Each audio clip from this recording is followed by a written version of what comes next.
Yes, we do.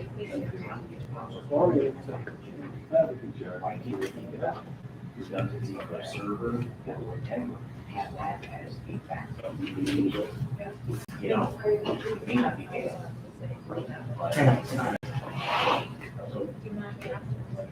Okay, so we're. Oh, are we? Okay. Just, you know, just, I mean, so I can move from there. Yeah. So. Say something. Get that on, Charles, it's always just. At least it's moving on. The banter. You like grades, grades stuff, grades. So Mayor, the way the council agenda reads, is we'll go right into that presentation after the pledge. Okay. Is that okay? That's fine. Yeah.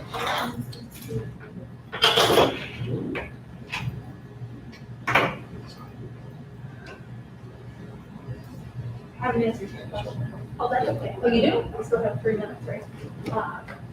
So it won't approve us until 23. Because it's saying the invoice is in February 23 forward. For police and fire, we're paying around 27% now, 27.5. So if it goes to 27%, we're only saving about 12 grand of that, and with increased salaries. That's really short.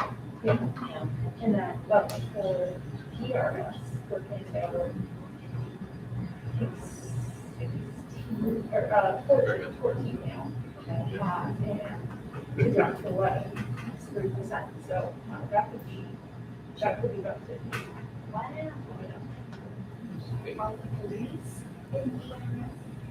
So PRS is everybody but police and fire. Okay. Police and fire has PFRS. Well, that's good. Yep.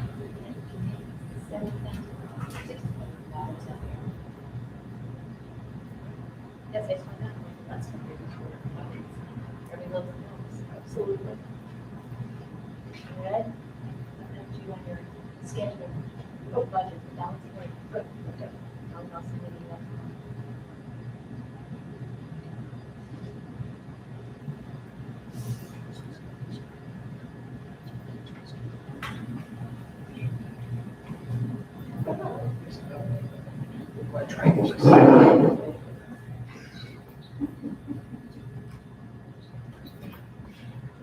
That's a budget for.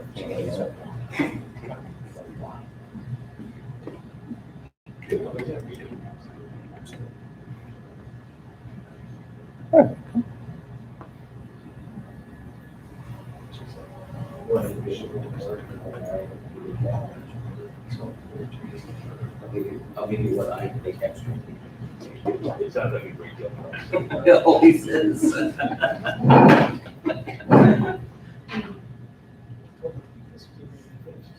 So we're not going to do it board extensive first. Yes. So we're still trying to figure that out.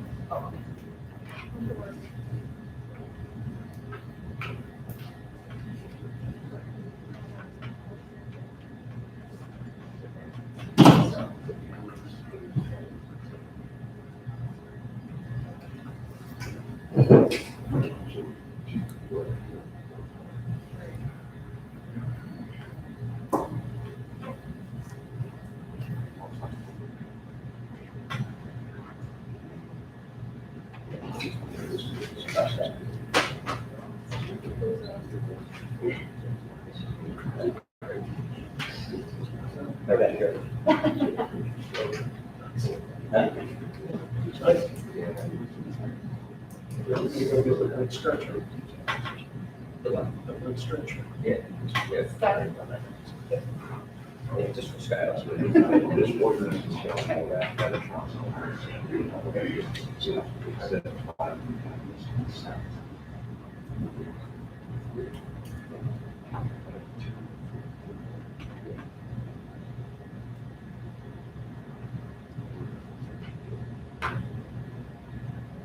I've set it up. Very well. No, we can go. Here's that. Thank you. Good evening, everybody, and welcome to our September 2nd council meeting. I'll ask the clerk to call the roll, please. Mayor Patricelli, Present. Councilwoman Dunn. Present. First, what we'll do is ask everybody to stand and we'll have the pledge of allegiance, please.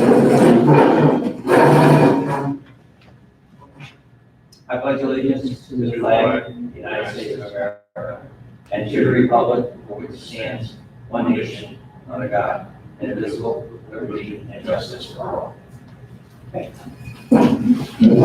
All right. Tonight, what we have is a presentation for our citywide paving program, and I'm going to ask Joe to introduce the consultants and have them explain the presentation. Yes, thank you, Mayor. Tonight, this evening, we have our paving, citywide paving plan, which is a 5-year plan that the city undertook over the last few weeks, primarily because the paving, we didn't really have that understanding of what a needed road was to pave or the status of the road conditions are within the city of Watervliet.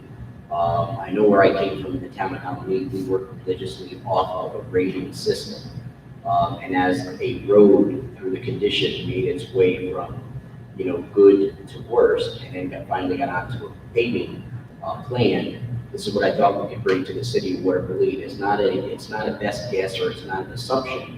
It's more of it's a phasing plan to show you how your road makes its way through the useful life.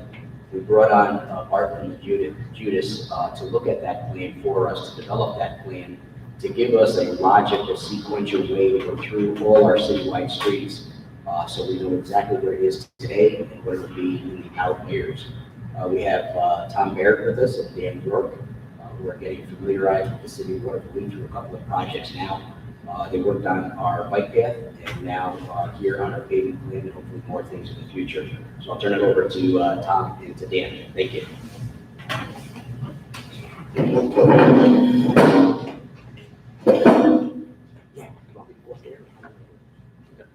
oh, you got it. Yeah.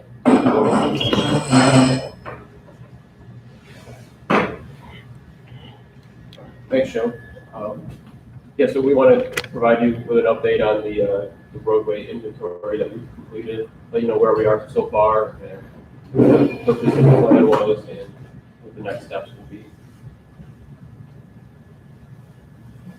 So a little bit about what we've done so far. We've walked every road in the city already.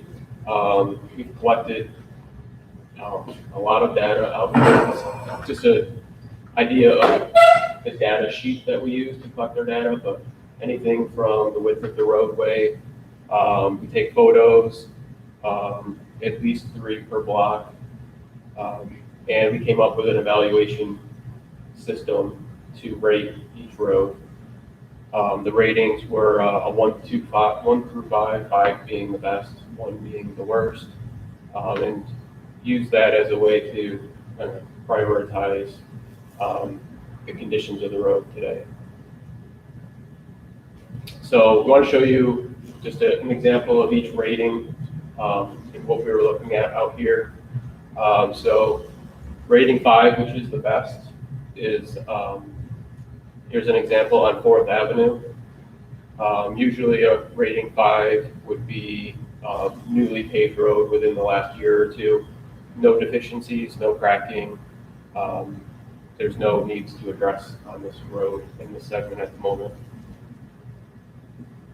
Rating 4, 1 step below. The beginning signs of distress on the pavement, some light cracking, but generally the ride on your car is good, no potholes. Generally just some maintenance to be done in the next year or 2. And rating 3, right in the middle, this is about the level where some attention is needed. So here we have, a good amount of cracking. Some potholes are showing. Mostly, there will be some like utility cuts in the pavement, and that will increase the stress, the deterioration on the pavement. And this level is about where some sort of rehabilitation technique will come into play. Usually a mill and fill is typically what you see in the city. Number two, another level worse. So you can see there's a good amount of potholes here. They've been filled in at times and just over traffic running over them. You know, what was repaired is starting to unravel itself again. A good amount of cracking and again, another road surface that could use rehabilitation or even a little more in-depth type of replacement. And we gave one as our worst rating. So this is 8th Avenue. And generally 8th Avenue, beginning to end, was very similar to this photo here. But it's indicative of a road that needs some attention. And these rating ones are typically roads that general basic repairs just won't cut it to fix it. So the cracking you see on this is more structural in nature versus what's called thermal cracking and heat and cold cracking on the asphalt that can be filled. There's not much you can do here. Potholes can be filled if they're isolated, but the situation here, it extends and it runs a little bit deeper than just the surface of the road. So that's kind of what distinguishes a 1 from a 2. And just for comparison, we placed the general photo of each rating here on one page, just so you can compare them all themselves and see the differences between each. Yeah, number 4 there, some cracks, minor crack sealing will really prolong the life of that road. That's what's called thermal cracking there, and some joint cracking. That can be filled. We're not seeing a structural need there, so it's not an underlying issue as much as it is a typical behavior of asphalt concrete that shrinks in the summer, shrinks in the winter, I'm sorry, and can just some minor, typical, straightforward maintenance could definitely prolong the life of that road much longer than if it didn't do anything. And 3 is where you're starting to cross the line between structural problems and cracking. So 1 through 5 we felt was appropriate to start getting to 1 through 10, and you're into it's too difficult to really distinguish between them. And then the reason we have these types of photos as examples, so that down the road, if you have something to go by to compare to, so the study stays consistent and stays dynamic, that you can update it with this type of information as a reference, and then say, well, that's the way it's always been. That's what 3 is. That's what 4 is. You have an idea. So as different people may look at this at some point, they still use the same reference that we did, so it stays consistent.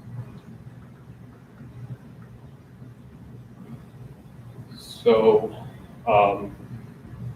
after we did all this field work, one of our next tasks was graphically how to show this and put it on paper so everyone can see where the roads rate in the city. So we gave those 1 through 5 ratings, kind of a color scheme, a color system to follow, and plotted them out onto the city-wide street map. So you can kind of see the blue is the 5, the best roads, down to the red, 8th Avenue we just looked at, right there is, the whole length is red, that's number 1. But it just gives you that visual of, all right, where do the streets and the avenues fall within our rating system.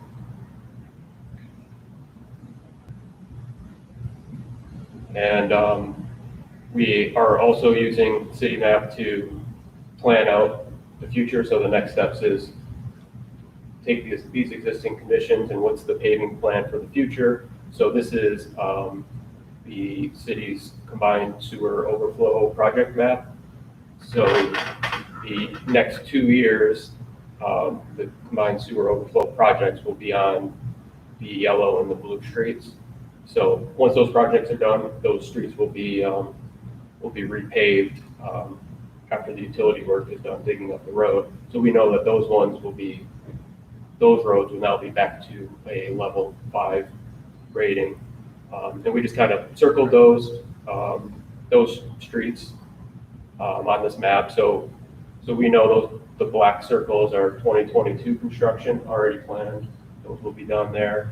The purple circles, those roads will be 2023. So those are already planned for, paid for through another funding source. And this plan can be updated and those roads will live on at, rating number 5 in the future. If I could for a second here, just so you see those circles where they are the overlays for the combined sewer outflows. We're not really losing much when you think about the rating system. We're not losing all, number 5s along the way. And when we leave that job and when we leave that one CSO section to separate it, we're actually coming back with better road conditions than what we're leaving it today. So this was a good benchmark to figure out where we are and what those projects will be doing. But again, getting it onto this mapping helps us going forward as well, so. I believe the city has a working agreement with the town of Colony for 8th Street, Yes. Joe, so that red will be a different color soon. Yes. Yes. So, And that one there also incorporates all ADA regulations, so there are 21 intersections and curbing. Just walking that the other day with the town of Colony and Newcastle, who is the paving company, we went over all the curbs, we went all the signalized plates that go in there. So that will be paved all the way from First all the way up to the Arsenal line, and improvements again with all sidewalk curbings or intersections. And that'll be by the end of September, is what we understand now. The town has to go, they're going through bonding, they're not going through the CHIPS money, so they have to now get that onto their council to approve that. That's great. Yeah. So the black circles are that's the combined sewer project. And so those will be done next year. Are there plans to do, and so we'll take a definite walk on the list because that'll be done. Are there plans to do any of the other red streets next summer or sometime soon? Well, we could talk about that in a second. Yeah, absolutely. I think one of the things we could look at, right now we have the balance of 2020 and 2021's funding for CHIPS money, which is the Highway Improvement Program. We know it was going to be one of my conversations, in the general manager's section, but we are buying a new vehicle out of that CHIPS money, a brand new, F-750, which will have a plow and a salter on it. So that'll come out of CHIPS, so it doesn't impact general fund. But there are some other needs along the way that we will be doing. We'll be looking at Clinton Avenue and Avenue A, which is the one red. And then we'll also probably be looking at, I think that's Andrewsville, down in the other red right there. That's a total reconstruction. So that may not get off the mark this year because of the way we have to reconstruct and also put back some areas that have been taken over by pavement. Because actually, that doesn't seem to be too bad. I mean, there are a lot of.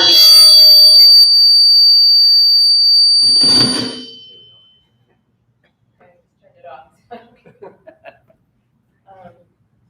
It really, that's better than I expected it would be. That's not too bad. So we don't have many red roads after 8th Avenue is done, so that's. I think one of the things, my walk away or takeaway from this, Barb, is the fact that we now had an engineering firm independently look at this, rate our road system. So it's not going to be someone on the street saying, oh, this needs to be paid. We now have a conditions report that we can follow going forward and use the assumptions that they put on this, validated and everything going forward, and then we progress, the paving, plan through the process. No, this is great. I like the color coded streets. I think that's really great. I have a question. We do have another slide. we have 2 more slides. Yeah, go ahead. I have a question. It seems to me that number 4 is probably a higher priority than maybe even number 2.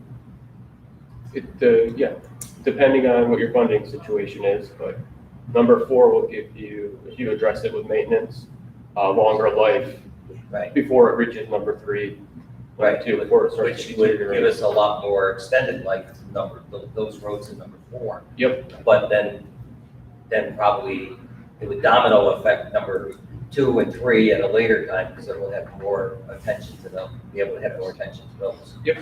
It takes a lot longer for a rehab 4 to get to a 3 than a 3 to get to a 2. Right. And a 2 to a 1 could be very rapid, depending Right. on your freeze-thaw cycles for that winter. You know, sometimes we have where it's 12 degrees, and then it all of a sudden it's in the 40s. And that back and forth, we had, a couple of years ago, we had 5 or 6 cycles within 2 months of that, and it wreaked havoc on potholes. Those are the roads that really go down fast when you have that. But, yeah, as Dan said, reserving a 4 will get you a good bang for the buck. Right. And that's one of the things we probably haven't done historically. So working with Amanda, working with, DPW, is parcel out that funding that we get, and what are we gonna pay attention to on the 4s, and where do we need to pave on the 1s or 2s and go forward from there. Because I brought that up a few years ago, because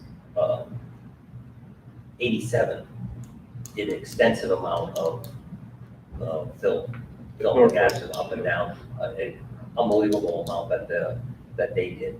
And I don't know what their results were timing wise or like that, but I do know it was like 3 years ago. They wasn't interested here at the time. One of the things that's coming out of the 8th Avenue project is the town also, they keep all their millings that they do when they do repaving. We had the conversation today with Dan and Tom.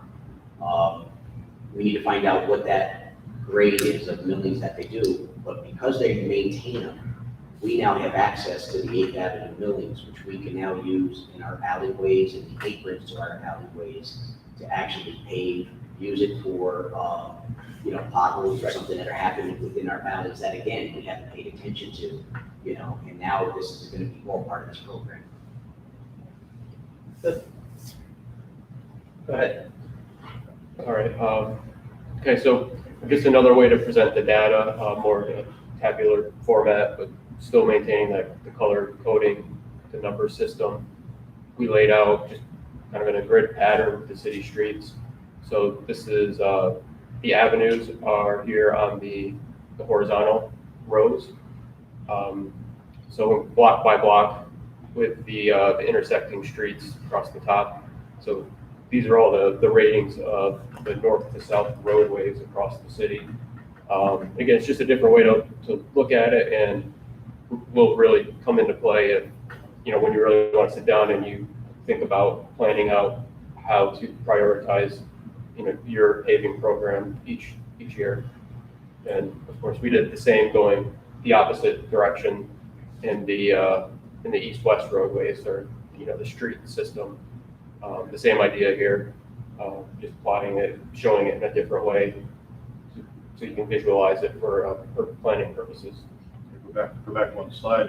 For example, you have 3rd Avenue, and you want to, someone calls you and say, hey, I live on 4th, second and 4th. All right, and you go onto the chart right here and you say that's a 2. Okay, and you have the information right there.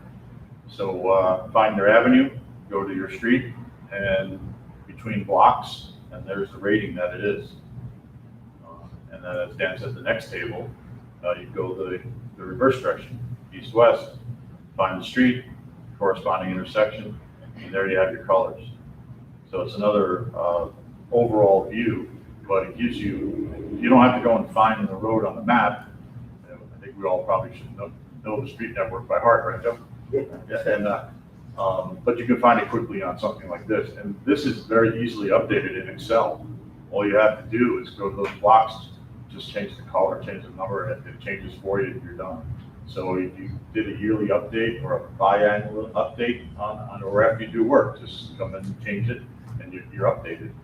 Save it to a new version and set your fingertips. Very highly adaptable. It's supposed to be dynamic. It's not supposed to be, to sit on the shelf. You're supposed to be able to use it daily if you had to. And then update it with simple software, nothing crazy, you don't have to buy anything, something we most all have probably at some point, and be able to update it, keep it relevant. It would be nice if we had these kind of on a poster board at the city garage, Great you idea. know, at least, because they're probably gonna be the ones being asked the most, you know, Great idea, on yeah. something like this, then, you know, probably. And I'm sure if we get a general call, city hall, somebody's gonna say, what? You know, not to have that, but I think the garage would probably be the most, one of the places that they should have, not only Joe's, but Yes, so the plan will give you a citywide bird's eye view sure. where things are, but then if you need to get specific and find it quick, here you have it right here, so. And so where do we go next with this? So we've completed all the field work, you know, we presented the data that we found out here. So what to do with that data? We are going to assemble a report just to conclude the study. But it is supposed to be dynamic, like Tom said, and live on and keep updating this in the future. And one of the ways to do that is maybe in the future, this could be something that's added to the city's GIS mapping, shown on the right there. The city already has this. They already have layers to show different elements, different items in the city. So this is another thing that could be added there. Also, additional grants and funding. So this will be a planning study. We'll have, you know, field work has been completed. So this could be turned around and used to gain funding or grants through CDTC and New York State DOT. There's several programs, pavement preservation programs, highway safety improvement plan, plenty of programs out there that this could be used as your initial starting point to gain extra points when they rate the grant programs. Yeah, so we've been doing plans like this for, I personally, Dan, about 12 years, we've been doing this for a number of different agencies and that. And it's huge when you go for grant funding. We do a lot of grant pursuits as well. You show them this is the manual, this is our plan, this is what we've done already, 8th Street, right, CSO. We've already done this work. We mean business, and we're serious, and we'll get it done, and that's what gets you the funding. So the other programs I talked about that have all been successful, 10, 20-fold over what they invested into the study in funding that was very straightforwardly obtained. So, and we can help you with that too, as we go, so. And also with the GIS mapping, or this program can be continued later on, and you know, the city can add in other elements, sidewalks and curb ramps, drainage, anything that can be modified and expanded to whatever, you know, the city needs going forward.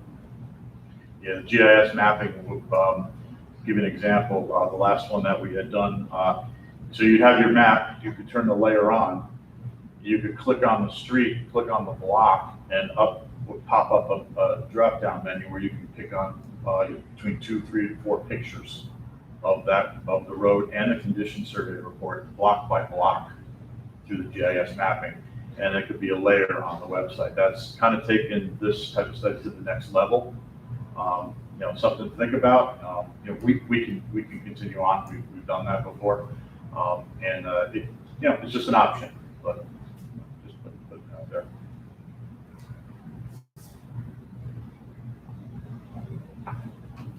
So yeah, that's the plan so far, where we're at and where we're going with it. I guess open up to any questions or comments. No, I think this is just exactly the type of work that we were looking for, be able to get some kind of plan, in fact, logical, you know, systematic, you know, just be able to say, hey, we're not shooting the dark, you know, on a city map and saying, okay, let's do this one, when you don't know another street has it. So I think that it makes it, I think it's good for the residents to know as well where they stand, you know, when they're asking questions. Because I've seen those, I had some requests my street is absolutely horrible, and I'm looking at it, I'm going, oh, that's a lot better than I've seen, but again, it's what's, the beauty's in the eye of the beholder here, that's what they're seeing, so, but there's others that are a lot worse. This gives them a lot of something else to, compare it to, and say, okay, go look at these here, you'll probably most likely agree, possibly. So, good, thank you, any questions? I don't have any, I think it's great. Good. Thank you. I have a question. Could you go back to your map with all the color-coded streets, please? That one, right there. According to your map right there, it shows the intersection of 23rd Street and Broadway as a best. Mr. Savita, Yes. you told me you were going to have that intersection repaired because it is nothing but potholes and cracked surfaces. That's correct. According to this, it's perfect. Right. So if you use this as your basis, the previous statement means nothing to me anymore. Well, if I can just clarify, that's just a graphical thing because I drew the blue line over top of the yellow line. It's just, Well, the yellow line isn't correct either. It's closer to but red. It's that, just that one part because everything has been milled and redone to 23rd Street, then it stopped. Then on the other side of 23rd Street, they started again. But the intersection of 23rd Street and Broadway is a mess. Right. Okay. And we're still working on getting that number through Louise. I know. so it's already in the works. Yeah. So This isn't final either, this is a I'm progress just type thing. saying, if this has become the code that the highway department looks and says, oh, no, that's a blue, forget it. It doesn't need to be touched. Okay? Thank you.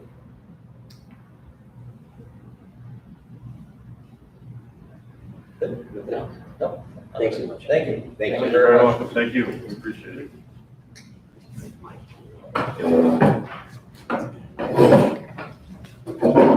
All right. All right, then, we'll move into, reports of officers and committees, please. All right. I just have a couple small things. Again, I just touched on the truck replacement through our CHIPS funding. Also, thank you. And then also, one of the things that we completed this week and we'll bring back to the council at our next meeting is we had a sidewalk demolition bid that went on Wednesday. And it was for 703 7th Avenue. That sidewalk bid, 7th Street, I'm sorry, 7th Street. My mistake. That is the old large property. So that's going in decline over the years. We had we requested 5 companies to come out, 4 of which came out that day for the bid. Bids ranging from $33,000 to $55,000. We selected Dan's Hauling, that will bring before you at our next meeting. They were also the company who did the demolition of the 3 homes that caught fire on Roadway. So you'll see that at the next meeting. We're advancing to release the phase 2 of the lead line replacement program. We will be putting applications and having applications ready by September 15th. The application period is going to be October 1 through December 31, with the anticipation that we will review all applications, look at them from the priority section of any home with 6 and under, and then also look at the lead line replacement through our inspections with the anticipation that we will commence that project and do the construction after first frost in the early spring, which we hope to be at late March or early April. So that's the lead line replacement. Also, we've been working on a couple of RFPs, requests for proposals. We're finishing up the fencing for security purposes around our filtration plant, which is part of the WIA project. We made final edits to that just this morning. Tim Diamond, our project manager, is on that, and he's working with getting just the final needs for that project, and we'll be releasing that one by September 10th, with anticipation we will get responses back by September 30th, and we'll be before the council with that as well. And And then the last RFP that we finalized today as well, Tim is also working on this one, that's the recycling bid. We'll be looking at a 3-year use of our recycling, what we've done to date, to come up with some tonnage as to what we've used at the local recycling plant. And we'll go out to various companies to see what type of competitive pricing we can get on that as well. So we have that thus far. Thank you, Joe. Any questions? No question. All right, we'll move into old business and hopefully we have it. Your Honor, the first thing I need to do is to vote on the minutes from the previous Oh, meeting. sorry, That's okay. That would be August. August 12th. Mayor, I will make a motion that we dispense with the reading of the minutes of the August 12th meeting. Okay, I'll second it. Call the roll, please. Councilwoman Dunn, In favor? Mayor Patricel. In favor. And Your Honor, under old business, we do not have anything on the agenda for this evening. Move into new business then, please. Brian, I'll ask you first, is this the first reading or? So, my reading of it is that as long as it's unanimous among the quorum that is here, that you can go ahead and vote on it. I think the rule would be different if it was affecting any sale of real estate, because it's later in the charter. So I'm comfortable with having you vote on the ordinance tonight. Certainly, I think, in the past, if the council has waited until there's 3 of you, that's fine as well. I don't think there's any rush to pass this ordinance. But if it had to be done tonight, I would be comfortable with you doing it tonight. And it's a signed ordinance. Yes. Yeah, I don't have a problem with the voting on Tonight. it. Okay. First order of business is ordinance number 2040, and it's an ordinance of the city of Watervliet, New York, amending section 260-30, subsection C, sign locations of the code of the city of Watervliet. Mayor, Mayor, I will make a motion that we move on ordinance number 2048. And I'll second that. Yeah, the police department received an application from the property owner, and they're requesting a handicap sign in front of their property. The police have agreed that this should be approved by the council, and it's before you for that purpose. What about the one that needed to be removed? I'm sorry, What about the one that needed to be removed? I didn't get a confirmation of that, Mayor. I gotta have to look at that for the next one. What did we talk about? Yeah, Two times. yeah, I haven't got a copy yet, so I apologize for that. Okay. Okay. So any other questions? No questions? Call roll. Councilwoman Dunn, In favor? Mayor Patricel. In favor. Don, you got a question? You're changing the code to say that the city council no longer has to vote to change the code. That's not what this ordinance is. No, that's not. The ordinance is saying that We're the way installing, you explained it at the last meeting is to put up a new sign or take one down, it does not have to go in front of the council anymore. So if I can, so this ordinance just says that there's going to be a sign placed at this location. It's not changing the code in any way. Okay, shape, I'm or sorry then. we did talk about changing the protocol Procedure. or the procedure in a future time that would require a change in the way we do it. Right, yeah, we're going to talk about that later today. Okay. That's what I thought this was about, because that's what I remember from the last. This is just strictly to install a sign, Okay. like we did in the past. I'm sorry.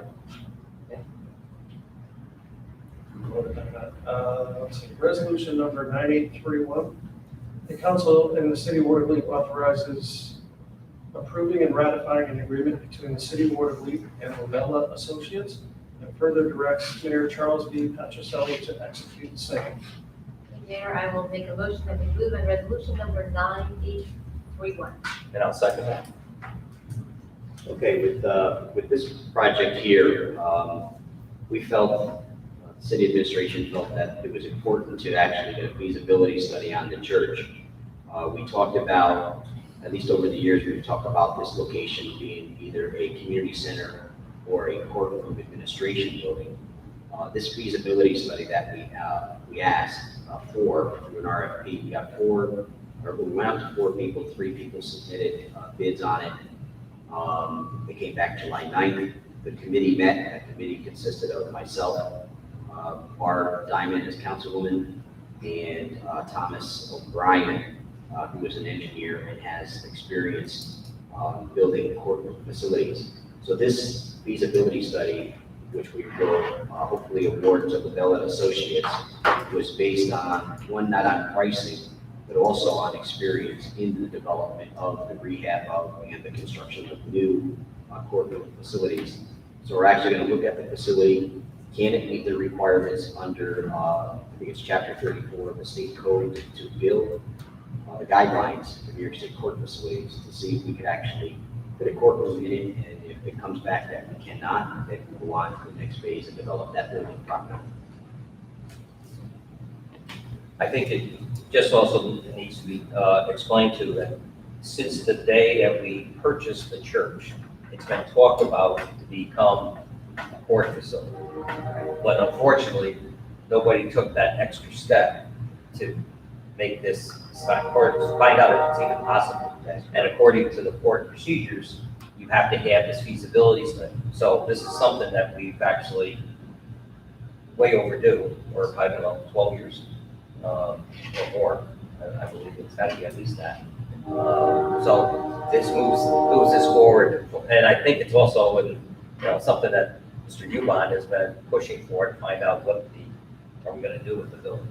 So, Well, there's so many particulars that have to be met when you're looking at, what a court facility has to entail, that you really just can't sign a contract to say, okay, build the court, it has to be feasible in order to do that, so that's just, if you said if we can't do it, then we can't do it, and this takes, it's off the table and we move on to plan B, so. Yeah, it was educational because Part 34 does exactly that. Yeah. The judge's chamber should be X, meeting for attorneys should be X. It tells you the guidelines for the courtroom design. So this way we'll know as we go forward. and it puts it to bed. Yeah, Yes. exactly. Okay. Any other questions? No? Okay. I'll call the roll, please. Councilwoman Dodd, Favor? Mayor Patricek. In favor. Resolution number 9832, the Council of the City of Watervliet authorizes approving and ratifying an agreement with Barton and Judas, DPC, for the citywide roadway inventory services, and further directs Mayor Charles B. Patricelli to execute the same. Mayor, I will make a motion that we move on resolution number 9832. I'll second it. And this is for the program that we just saw today. This is a contract for Barton and Judas to complete the study and go forward. We get that. Call the roll, please. Councilwoman Dodd, Favor? Mayor Patricek. In favor. Resolution number 9833 is a resolution for the secret review pursuant to the State Environmental Quality Review Act related to repair of a public facility, a community center building located at 1501 First Avenue. Mayor, I will make a motion that we move on resolution number 9833. I'll second it. And this is just part of the process that requires from state documents for, again, it's the secret component for the community center to advance forward with the project. Okay. No questions on it? No questions? Call the roll. Councilwoman Dodd, Favor? Mayor Patricek. In favor. And Your Honor, that concludes the new business for this evening's agenda. Okay. We do have a few items that are listed under discussion. Joe, you want to take over? Was that- All right, so the first one is what the gentleman mentioned earlier. We had talked briefly during or after last meeting regarding perhaps creating a traffic commission or some similar entity that would be making decisions regarding sign places and things like that. Most communities, don't bring those sort of matters to the council that and require an ordinance each time. But as we took a look at the current language and how things would work, what Lauren and I thought, and it's certainly subject to your approval, is that we probably don't need a traffic commission, but probably a more simple process to put up handicap-related signs. So, as you guys probably know, in order to park in a spot labeled handicap, whether it's at Price Chopper or it's on the street, you have to have one of two types of B&T permits. One is a disabled registration, which you would commonly see actually on the license plate with a wheelchair signal for picking up, or a permit issued, and you can see it hanging on the rear view mirror. Because you can only park in those sort of spots with those types of permits, we thought it made sense to make that the criteria for getting the actual sign put at or near your home. So instead of having the police go out and look at what the code currently requires them to look at, which does not include being able or having a actual permit from the state to park in a spot like that. That if the person had the proper permit and was not able to, did not have a driveway and was not able to construct a driveway, that the general manager would have the authority to direct the placement of the sign.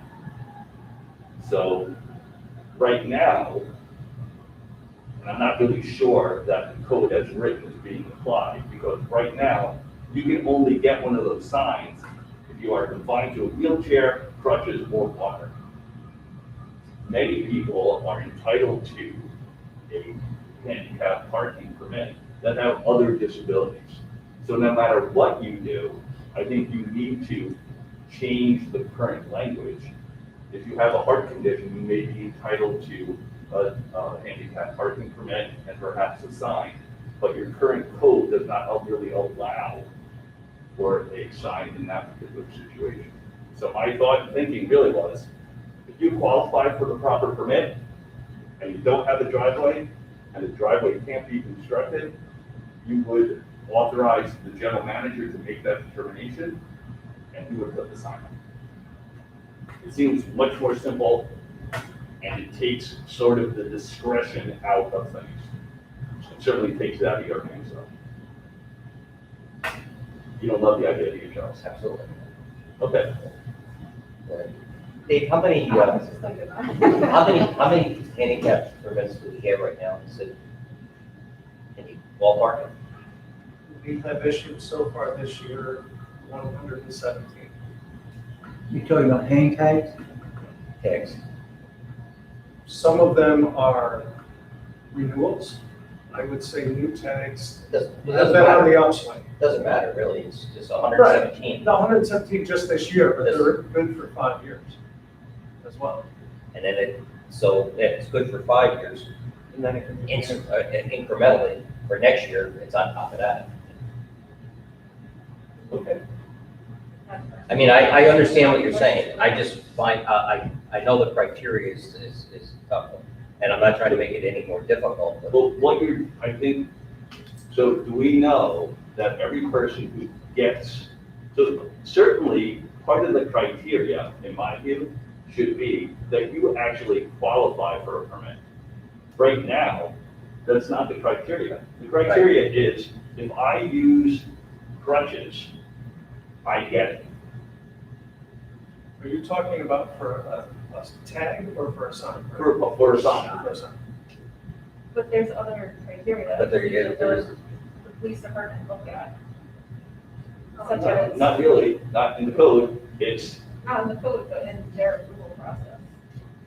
Right, What they recommend to council. Right, but you can't consider issues that are not set out in the code. So what would the police department be considering?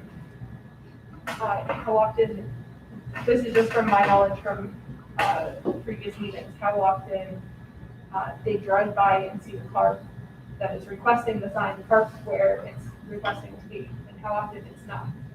Meaning, it's not really a problem. We don't need to put a sign there. In other words, You're always parked there. Why are we wasting, I don't know how much a sign costs, but XYZ dollars on a sign when you're already there? I would just suggest that if those are criteria that the police department is using, it should be in the code. in the code, all right. Well, I think we have to look at it and discuss it a little bit. All right, I understand exactly what you're saying and how much of the part, do you have any? I don't. I just wouldn't have guessed that there were that many permits issued. I think last year we did about 185 total for the year. Okay. And it has picked up substantially since the beginning of COVID. But every permit application we get, they call the doctor's office, we verify that they issued it.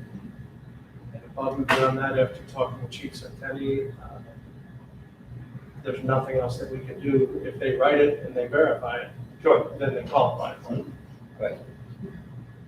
Which if I can, the police chief isn't here, so none of you can really ask the question. You're issuing a tag to an individual, correct? Correct. If Amanda's driving the car, she parks in the handicap and puts her mother's tag, that's a violation. It should be. All right? Yeah. That's the problem we've got in this, all over the city. The tag is always in the car. The individual who is issued It's a to, problem everywhere. Yeah. that's what I said, It's everywhere, a they have that Yeah. problem. You know, when you see these able-bodied citizens getting out of a vehicle with a hang tag, you know it's not. But again, you're correct. Just, you can have a heart condition and things like that that are not readily apparent, but still, you know, Yeah. a 19-year-old kid climbing out of a car. Of course. I get it, yeah. I mean, I think that right now, as written, Right. the city's not supposed to consider things like, Right. I have a heart condition or some other thing. It's really limited to ambulatory issues. So no matter what you do, I think we need to update. Okay. And my major thinking was, do you really, and if you want to, it can always come back to the council. But is that something that the council really wants to be considering, or can there be more objective criteria, and that can be one.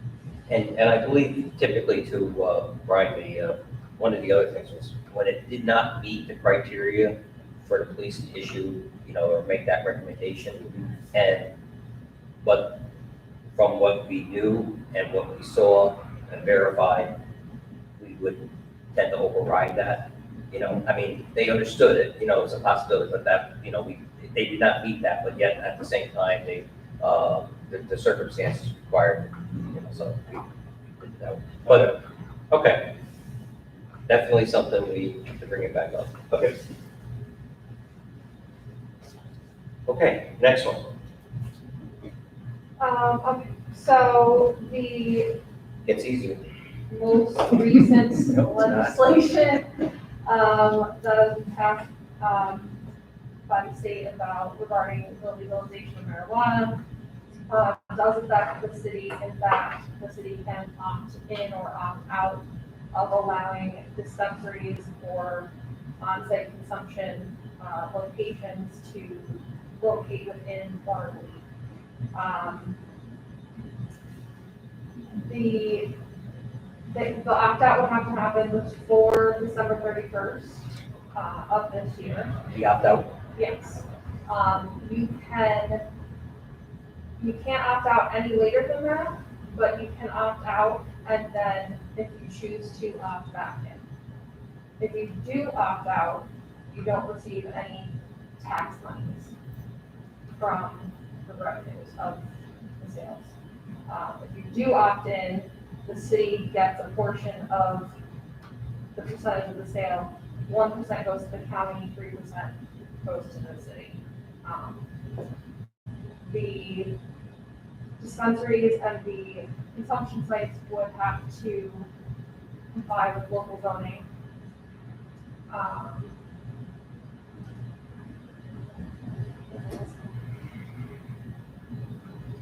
So I think right now, you don't have to opt in, right? So you're in. Right, you're in unless you opt out. Unless you opt out. Right. Correct. So the two things you can opt out on are, you can opt out completely on having dispensaries, right? No dispensaries in the city. Or like many towns, like Colony is currently considering opting out from on-site consumption. So you can stay in on, you can be all in, or you can become partially in. But if you're going to opt out, you have to do it by the end of the year. Does the opt-out for on-site consumption affect the revenue too? Yeah, so any sales that would be, so say we only opted out of the on-site, you wouldn't receive any revenues related to any sales on on-site consumption locations. And they're gonna be sophisticated enough to be able to divide that revenue up. So. We're talking the state of New York right But now. think about it, you wouldn't have on-site plates because you opted out. So you can only be getting the tax up from the place that isn't selling but not allowing. Correct. So that's in the, it's an easy calculation, Okay, you know what I mean? yes. They'll know, okay, there's, one dispensary in Watervliet, and it's made this much money, and they'll, portion it that way. Got it. And the county initially gets the money, and then they keep their 1%, and then they distribute the 3% to the city. The total percentage, I think, is 13% tax, and then aside from the 4%, the rest goes to the state for other stuff. So they get the 4 plus the balance of the 13. Right, so basically 9 to the state, 1 to the county, 3%. And is it like regular tobacco laws, like you can say no smoking in parks and? So that's a whole other thing. So the opting out only applies to the dispensaries and the onsite. You can't opt out of the marijuana law itself. It's legal. However, it's very similar to smoking laws. So, for example, I believe you can't smoke within like 50 feet of a building. It would be the same thing with marijuana. They are kind of treating it very similarly. And then in another way, comparing the on-site consumption sites will be very similar to that of a bar. Okay, so if we say, okay, we would like to have a dispensary here, but we don't want on-site consumption, we still get a portion of whatever is sold at that dispensary. Right. If we say we want on-site consumption also at that dispensary, do we get more money? Well, arguably, there would be more sales. Oh, Right, okay, more because sales. people would be Right, coming to, Right. okay, right, that makes sense. You mentioned about and again, you mentioned about like treat it same as like a bar. So you can't smoke in a bar. Fair. So it's a kind of their comparison, not necessarily my comparison, but essentially it'd be a place specifically for the consumption of cannabis products. A bar typically is a site specifically for the consumption of alcohol. Would it be like a cigar lounge? Like a cigar shop has their humidor, but then they also have a separate lounge on property where you can go and smoke Essentially, outside. yes. Yeah, so they haven't thought it through. As you get everybody read, that people were finally appointed to the board yesterday. Yeah. So they're still working on a lot of particulars. There's already two basically agencies, it's the Office of Cannabis Management and the Cannabis Control Board. They're, like you just said, in their very, initial stages. And also another thing to note is that actual sales probably are not expected to start until at least the later end of 2021 or 2022, sorry. Just because it's still things are kind of at a slow pace to get started, and until the first things start to open up, then that's really when it'll. But Amanda, to really answer your question, I think any place where we can prohibit smoking, we can prohibit. Just like you can, prohibit the use of alcohol in parks. So. So if someone wants to open a dispensary, they don't, in Watervliet, they don't come to us first. They have to apply for, like, they have to submit an application and get a Right. license and all of that. So, And once it's approved, do they then come to us and go, hey, I've got all this? so they have to apply for a license and registration. When they do so, they have to at least let the municipality know that that's what they're planning to do with their, business or whatever. And the municipality has the option of, basically kind of submitting an opposition if they want, to the state, and the state will consider that as part of the record of whether or not they're going to, allow the location or not. Part of the submission would be the location, right? So they can't just say, I want to open in Watervliet without saying it's going to be on the corner of X and Y. Oh, okay. And then at that point in time, perhaps the city would say, well, that's great, but it's not properly zoned, or it's right next to a school, or whatever the issues might be. So that's gonna be all the process really governed by the state, the input of the city. But ultimately, it's gonna be the state's decision to allow a dispensary to be cited. But I think very strongly that they're gonna have to consider zoning those types of related issues. So even if we say, yes, we want in, we would still have an opportunity based on where it would We be. want one, but we don't want it there. Right, we don't want it right next to the school, and we don't want, There is a specification that it cannot be within 500 feet of a school. Okay. So would it be premature, you didn't think that we should start looking at where we may want to zone it? And put it in like an industrial use, like special use permit, or get that criteria started to be.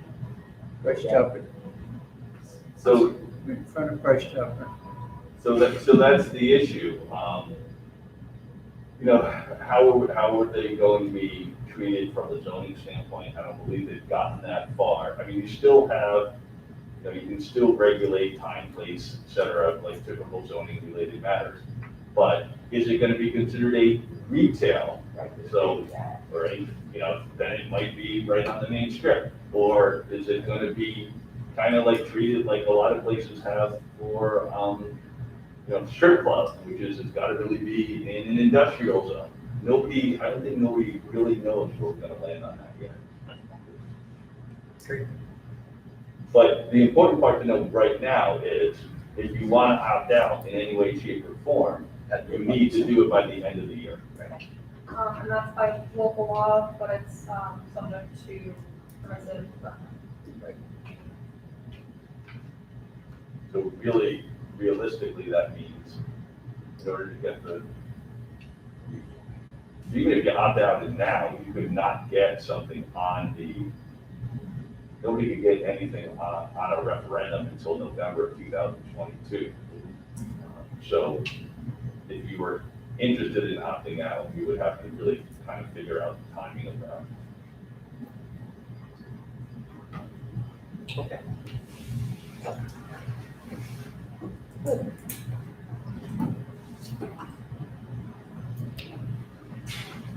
Next one. Right. So that's back to me. 2%, you know what to do with all the money, right? So, right now, there's language in the code that says that,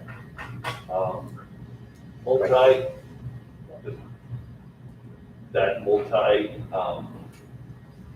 residences of more than 4 units are supposed to pay for their garbage disposal.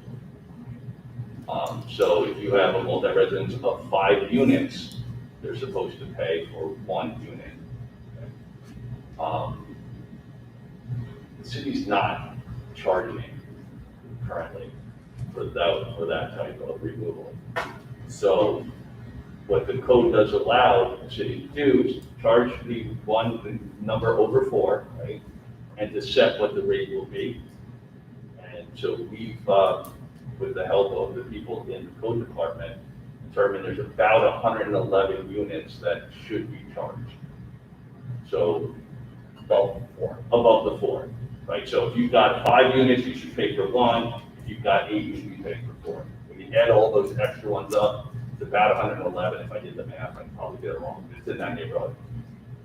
So I think, and the council should consider how much it should be charging these people.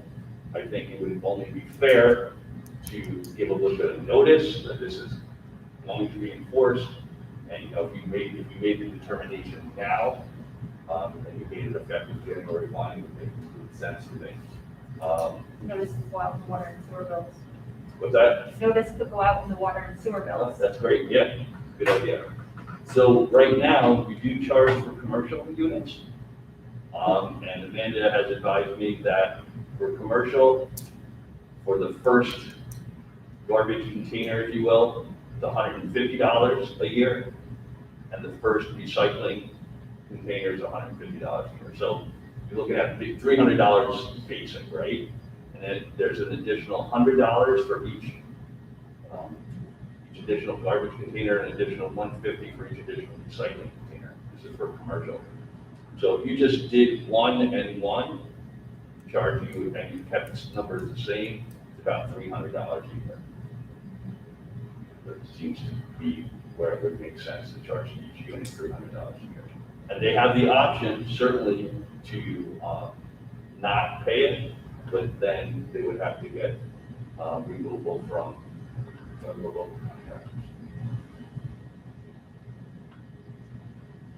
So you're saying there's about 160 units that are above the 4 unit, About 111. 111 units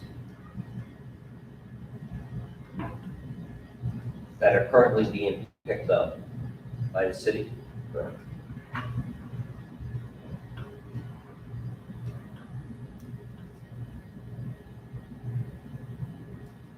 to come up with that in my head. I have a list.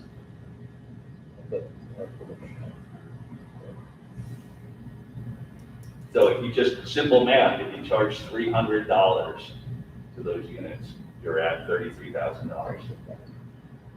Pays for half of the DPW employees, and yet, including Jennings, et cetera.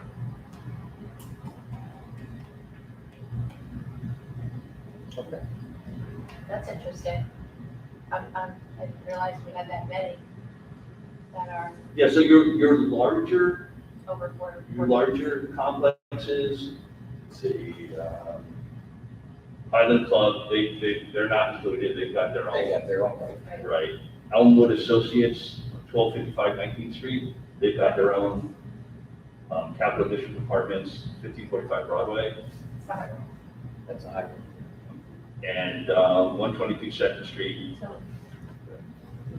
they've got their own. The rest are, for the most part, typically within 5 to 8 units overall. There's one with 12, one with 15, but most are within the 5 to 8 range.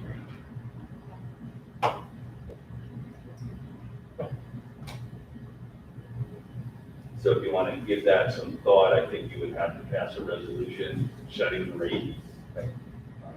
Then you work on getting the notice, as Amanda mentioned, out with the bills, let everybody. Well, we don't even have to do that. There can't be that many individuals, right? Yeah, out of the 111, you have what, 20? Yeah, 20, 25, somewhere I in that mean, neighborhood. to me, it would seem more, you know, to send them a direct letter explaining what we're doing, as opposed to worried about whether or not they pay attention to the newsletter. Right. And then probably just make sure that we ensure that the garbage trucks do not stop and pick up these cans if they haven't paid. Yeah. But yet, because they're picking up the first 4, they just Right. can't pick up that 5th one. Or How do you know squeeze it. Right, I hear you.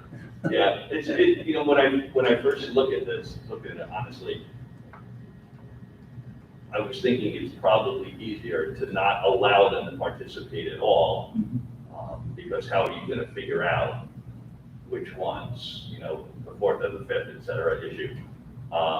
But currently, the language is you get the 4. So we could change that if that's what the council wanted to do, to basically remove all of them. Four. Yeah. So if you can give that some thought, we can have a resolution ready for next time. Okay.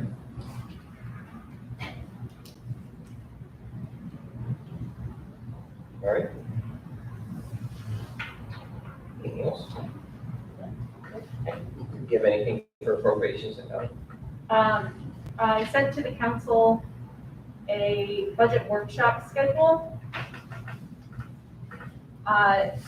Budget workshops are held 1 hour prior to the council meeting.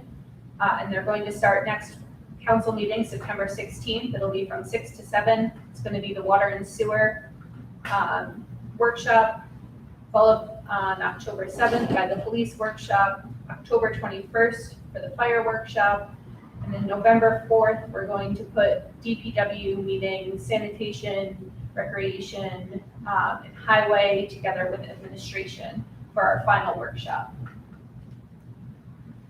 Will you be able to send out invites to those meetings? Sure. Everybody? Yep. Basically, because you're, that way there, everybody's knows what they have. To the council, to The everyone. council, here. police, if they're, they're involved, Okay. whoever's gotta be, so we have it that way. Also, the other item, are you doing the individual discussions first, pre-meetings with them?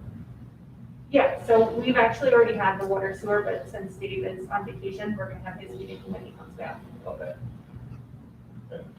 Because one of the things I would like to hear from people like water and sewer, sometimes is the needs list.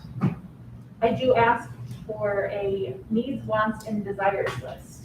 I try to give them their needs. Their wants and desires, I usually tell them. I mean, because it's really sometimes very shocking when you're looking at a budget hearing and you're talking to, let's say DPW, and you're looking at it and say, what's the, what do we have? And we're going over the whole thing and then find out they need 3 trucks. Later on, find out that 2 of them are dead and whatever else. I mean, it's got to have some kind of a status report of some sort, and also something that goes to the city hall. I know that there are certain things in city hall that we're kind of behind on. That should also be looked at. I mean, all right. Okay. All right. A couple of things that I have is we are in the process of removing stumps under the stump program. It's I believe we're into the 3rd week. I think tomorrow will be the 3rd week, so we're probably removed maybe 15 stumps out of the 200 that are on the list. May I speak to that? Yes. I'm gonna actually, I'm meeting tomorrow with the winner of the awardee, C&D. Yep. That stump list that got certified 4 years ago via Davy Trees in the state of New York, right now, 11 of those stumps could not be found. Okay. So I'm gonna try to meet with the state tomorrow when they come out to certify that. The state is telling our awardee, C&D, that we cannot replace anything. We're under contract with them to remove 192 stumps for $39,800. So we have to work through that because there was an assumption of a guarantee on behalf of the applicant or the awardee that he was going to do 192 Correct. for that money. And the state is saying if that stump is gone or if it's on private property that we can't do, then we got to figure out what the next step is. Okay. Okay, so that came up just after the last 2 weeks. We're into week 3. These are the one things that popped up. Good. All right. Another item that I have is just to let you know that we're going to have a 9/11 ceremony at the Yelps Club at 10 o'clock. The Yelps has agreed again to host the host site for the ceremony. The colonel from the arsenal will be there. And say yes. Oh. I'm not sure yet, but I'm thinking. Yes, okay. Well, anyway, we have a speaker that was there, and hopefully be there that day. That's on 9/11. On September 19th is the Arsenal City Race, which is going to be before our next meeting, right?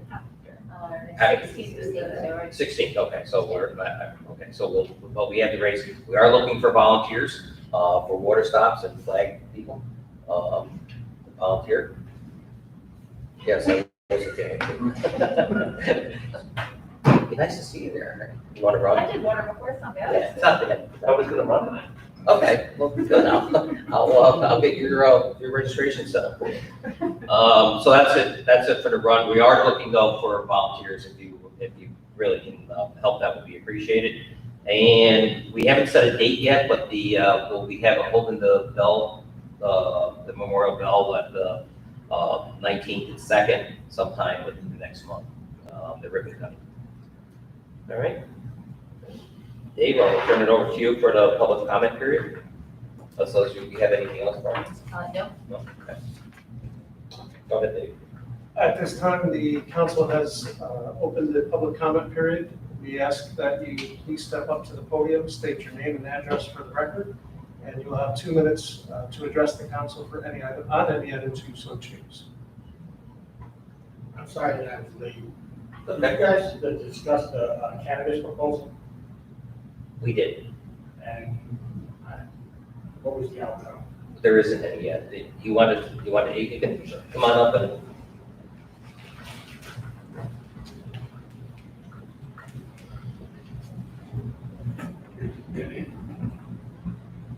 Good evening, my name is Raymond Christie, I'm the operations manager for DACO Masonry here in Watervliet. Presently, DACO Masonry is putting together a proposal to open up a cannabis shop. David Hartman and Matt Darcy are the owners of that business and have been here in Watervliet for 1972 at DACO, and prior to that at DNS.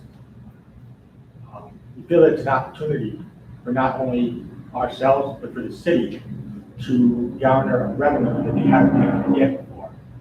At present, the state is asking for 13% tax, 9% of it which goes to the state, 4% which goes to the municipality. At present time, in Watervliet, which is centralized in the capital district, there's approximately 825,000 persons over the age of 21 in the Saratoga, Rensselaer, Albany, and Schenectady counties. The state has decided that it's approximately 12% of the population use marijuana. Unfortunately, I think that number is quite low. I think a lot of people on the reporting have never reported that they use marijuana. And I know quite a few elderly people who are now using it for different medical reasons.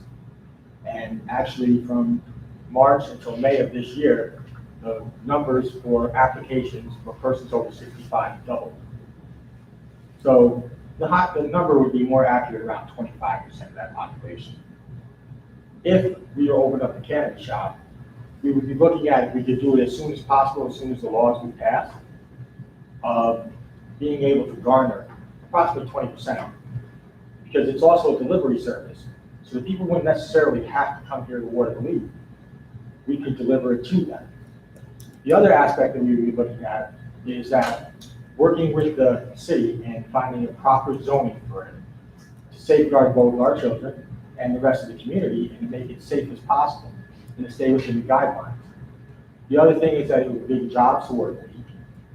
And one of the recommendations by the governor's bill is to hire off-duty police officers. So the first positions for our security will, of course, be offered to Watervliet Police and then the Green Island and the local police. Overall, we're looking at, if this was set up properly and in accordance with the law and in time, approximately $65 million the first year of profits, which 4% of, as you can well imagine, is quite a bit of money, since it's a 13% tax. And Watervliet would garner a majority of that 4%. So at 65 million, 10% is 6.5 million. 1% is 650,000 times 4. So you're talking about almost $3 million. Not to mention whatever income will be brought into the local community, into the other stores and shops that are local here for the people that actually come to the store. So we're hoping that Watervliet will be progressive and go ahead and approve a cannabis motion, because it's to be decided by each municipality whether they'll allow a dispensary inside of their municipality or not. I know it's a conflicting issue. I know that people are concerned. But Dave and Matt both have run businesses here before. They have a few other investors, such as David's brother-in-law, who is from Aflac, and he's executive vice president. His sister, who's also an entrepreneur and business owner, and a couple of our subcontractors who also like to invest into the business. So we're talking about people of experience. And as per law, all of our employees will of course be vetted, fingerprinted, and as required, be free of any brushes with the law, whether that be a misdemeanor or a felony. So that's where we stand at this point. But I'm actively putting together a proposal for our investors, and we hope that we can do it here in Watervliet. Dave, like I said, has been here a very long time. Matt is from the area, and so they hope to do it here in Watervliet, where they feel the most comfortable, where we work with the city as much as possible, but we also understand if you decide not to go. Okay. Thank you. All right, thank you. Just so that you know, all we did was basically just get a little bit of a briefing on it tonight. We'll be talking about it back and forth here, and we'll be making a decision soon. Okay. I've been reading the law. Yeah, I bet. And, I've been in contact with the distributors and I've been trying to find out all the information I can for our business proposal. When I finish that up in the next 2 weeks, I was planning to give it to Joe, so he could give it to the council to see that aspect of it and what we were looking at. Very good, thank you. Anyone else? Yeah. That's all next. My name is Tamara Wells, and I live on 425th Street. I'm just going to read a few things quickly. The crosswalk on 25th and 3rd, it has a push button, but it doesn't have a pedestrian sign. And I've had a couple of residents ask me since I told them I was coming here to mention that, so I wanted to do them that courtesy. Gus's parking, they are constantly overflowing into 25th, and with it being a truck route, I feel that causes a safety hazard. I know that there's not much to do about that, but let's brainstorm. And then, since we've already addressed the paving of lots of the roads, please take into account the drainage for 25th, as that is often used for emptying hydrants and often floods side streets. And also, I don't know what happened for the kids to lose the basketball hoops, but I don't know when you guys talk about that or if they're gonna get it back. I like it quiet, but I also like happy children. And then also to address the marijuana dispensary conversation, I wanted to use the example of the hookah shop, Smoker's Choice in Troy, which has tobacco consumption in a back separate room. That's pretty cool. So that would be an example of a safe space for that kind of activity, as well as people can cook with it now, so you don't have to smoke it. So possibly restaurants would be a cool thing to have. We always need more businesses. So just thinking outside of the box, and people are going to smoke anyway, you might as well give them somewhere to spend their money. Like you were saying, they hang out there, they're gonna buy more stuff. And if they can walk to a business close by, they might buy their stuff. It's just the nature of the beast. And I just think it's a great idea, and I do hope you guys are progressive in allowing several populations to come together under one leaf. So, thank you. Thank you.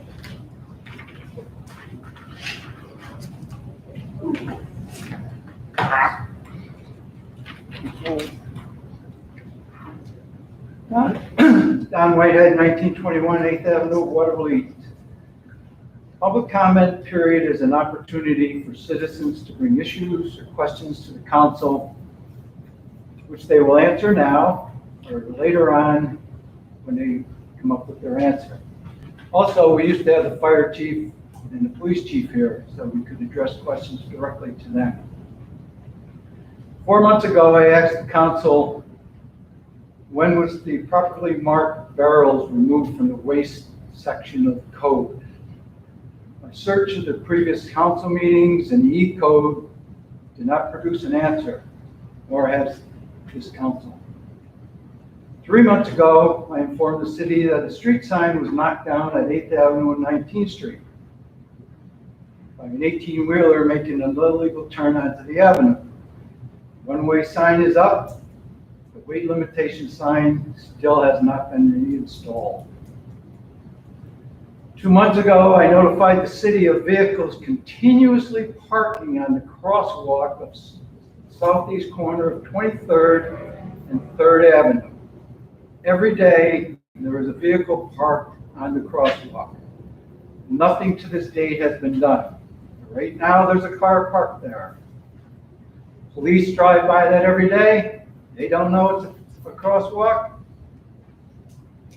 This is the best one. 4 years ago, I informed the city of unauthorized handicap signs located throughout the city. To this date, nothing has been done. They're all still there. And I won't get into the violation of the zoning codes that are numerous throughout this city. I know you're trying to hire a new code inspector, but most of the codes are very minor in nature. Some of them never allowed to exist when they allowed the businesses to open. Thank you. Excuse me 1 second, Don. Can I have that street sign with the weighted, where was that corner? 8th Avenue and 19th Street. The one that was knocked down, and they put it right back up. But the weight limitation sign never put back up. Didn't we change that weight limit sign? We did add weight limit signs there. No, I'm sorry, we did not add weight limit signs. We had, what I remember, we had directional signage like that. Yeah, but I think on 8th Avenue, we changed, there was, I think, if I remember what the code was, there was, I think, 2 or 3 different weight limits on that one street alone. None of them were the same, and we were supposed to change them or adjust them. Because it went down as far as 25th Street to the end. Remember that we did something from 19th Street to 26th Street. You remember that? All the signs, except for the one that's missing, read 2-ton limit. Okay. And that's what the code reads. Yeah, okay. Yeah, because I thought there was something that had changed a little bit. The handicap signs, we did address many of them. I thought we had, but The one in front of the apartment on 5th Avenue? I don't know. I do. There's some of them that, I know that there was a number of them, and I think you were around to look at that, They were in that police report. that report. Okay, because we were supposed to take some of those out, and I believe the police went around, were supposed to go around and check those, because there was even some of the ones that were approved that should have come down. Okay, do me a favor, and could you send me an email with those comments? Thank you.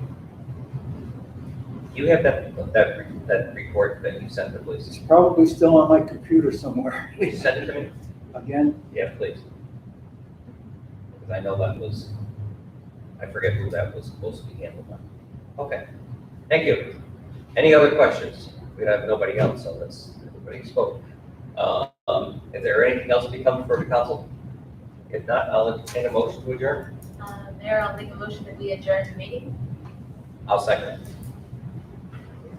Councilwoman Dunn, Favor? Mayor Patricell. In favor. Okay. Thank you, everybody. The next meeting again will be September 16th. do you have the location? No, we're waiting on the city, we want to zone with them in the zoning area that would be most appropriate for the city.